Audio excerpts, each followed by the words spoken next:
Okay, let me ask you this. Do you ever find yourself thinking about money purely in terms of, spreadsheets, market trends, cold, hard logic? Aha, the numbers game. Exactly.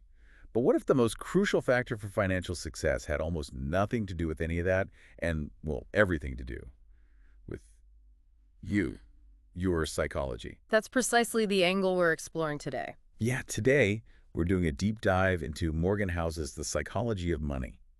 It's a book that really promises to flip some common ideas about building wealth, doesn't it? It absolutely does. Housel's core idea, it's profoundly simple, but people often overlook it. Which is? That financial success has far less to do with your raw intelligence, or even how much you earn, actually, Okay. and much, much more to do with your behavior, how you act. So it's not your typical dense finance textbook then? Not at all. No, think of it more as a guide. It uses these wonderfully relatable stories, real human stories, to explore the actions, the biases, the feelings we all have when it comes to money. And there's that central quote, the one that really encapsulates it all for me. Which one's that?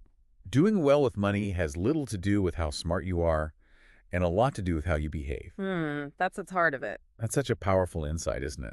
It sort of democratizes financial success. It really does. It suggests mastery isn't just for, Wall Street geniuses. It's potentially for anyone willing to understand and manage their own relationship with money. Exactly. And Housel doesn't just state this, right? He delves into specific psychological concepts, things that fundamentally challenge a lot of traditional financial advice. Like what? What are some examples? Well, take saving, for instance. He illustrates beautifully why just the consistent, maybe even unspectacular act of saving money over time can be exponentially more powerful than constantly chasing those elusive high returns. Right, the get-rich-quick schemes. Yeah. It's about leveraging compounding, that quiet, often underestimated force, letting time and consistency do the heavy lifting for you. Instead of relying on, say, risky short-term bets. That makes so much sense. It shifts the whole focus from how do I get rich quick to something more like how do I build wealth steadily, sustainably. Exactly. It's a mindset shift. So what other behavioral ideas does he unpack that really stood out to you? Oh, another fascinating one is the huge importance of knowing what's enough, defining your own enough. Enough. How so? Housel discusses this thing he calls the man-in-the-car paradox. Okay. It's the idea that, we often chase bigger cars, fancier things, believing they'll impress others. Sure, keeping up with the Joneses. Right. But in reality, those other people, they're usually too busy dreaming of their own bigger cars or nicer things to be truly impressed by yours. Huh. That's quite true, actually. So understanding enough is about finding contentment. Recognizing when you have sufficient wealth for your own happiness rather than constantly moving the goalposts, always needing more. That's a deep point.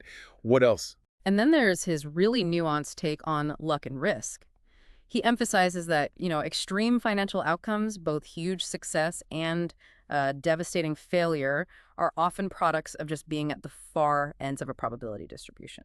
Meaning stuff outside our control plays a big role. A huge role, heavily influenced by factors outside our direct control. Now, this isn't to dismiss hard work or skill, but it's a sobering reminder about randomness and the need for humility, maybe a margin of safety in your plans. Wow. Okay, so it's really clear why this book isn't just for investors or finance pros. Definitely not.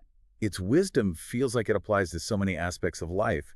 And I guess it's this unique kind of counterintuitive wisdom that has made the psychology of money such a global phenomenon. Absolutely. It resonates widely. I mean, it's been highly recommended by really diverse figures. You got Arvind Swamy in India, then business tycoons like Mark Cuban, thinkers like Seth Godin, and James Clear, the author of Atomic Habits. That broad appeal really speaks volumes about his universal insights, doesn't it? It really does. It's more than just finance. It feels like a life book. That's a great way to put it, a life book. So if we connect this back to you, the listener, it really prompts us, all of us, to maybe look inward at our own relationship with money. Okay. So maybe this raises an important question for you listening right now. How might your own everyday behaviors, those small repeated actions, your reactions around money, how might they be shaping not just your bank account, but your overall happiness? That's a powerful thought to end on. And maybe think about this. What's perhaps one small behavior you could shift, maybe starting today, to better align your actions with whatever your financial aspirations might be?